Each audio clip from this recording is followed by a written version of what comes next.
हाथी और बंदर की कहानी। एक घने जंगल में एक हाथी और एक बंदर रहते थे।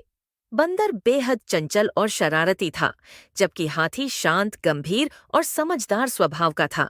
अक्सर हाथी का मजाक उड़ाता और कहता, तुम कितने आलसी और सुस्त हो। देखो, मैं कितनी तेजी से पेड़ों पर चढ़ता हूँ और तुम तो चलने में भी आधा दिन लगा देते हो।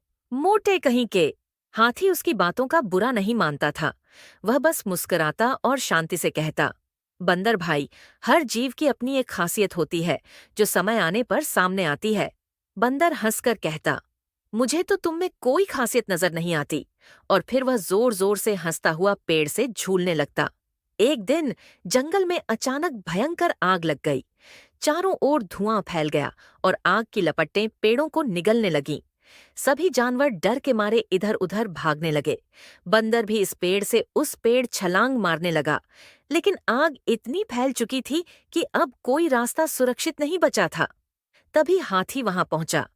उसने छोटे छोटे जानवरों को अपनी पीठ पर बैठाना शुरू किया और उन्हें जंगल के बाहर एक सुरक्षित जगह तक पहुंचाने लगा।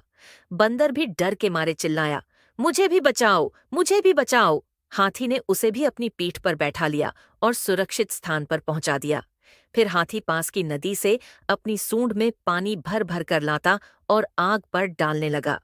कई बार आना जाना पड़ा, लेकिन उसने हार नहीं मानी। कुछ ही देर में जंगल की आग बुझ गई। सभी जानवर राहत की सांस लेने लगे और हाथी की जमकर तारीफ करने लगे।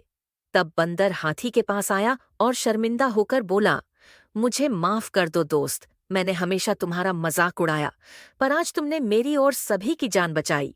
तुम सही कहते थे, हर जीव की अपनी अलग खासियत होती है जो जरूरत पड़ने पर सामने आती है। आज तुम्हारी ताकत, धैर्य और करुणा ने हमें जीवन दान दिया। धन्यवाद। हाथी मुस्कुराते हुए बोला, यह तो मेरा कर्तव्य था मित्र। अब चलो, मिलकर इस जंगल को फिर से हरा भरा बनाते हैं। उस दिन के बाद से बंदर और हाथी गहरे मित्र बन गए और जंगल में सभी जीवों के साथ मिलजुल कर खुशी खुशी रहने लगे। और इस कहानी से हमें प्रेरणा मिलती है कि हाँ, किसी की बाहरी बनावट या धीमे स्वभाव का मजाक नहीं उड़ाना चाहिए। हर जीव के अंदर कुछ विशेष होता है जो समय आने पर सामने आता है। सच्चे दोस्त वही होते हैं जो बुरे समय में साथ खड़े रहें।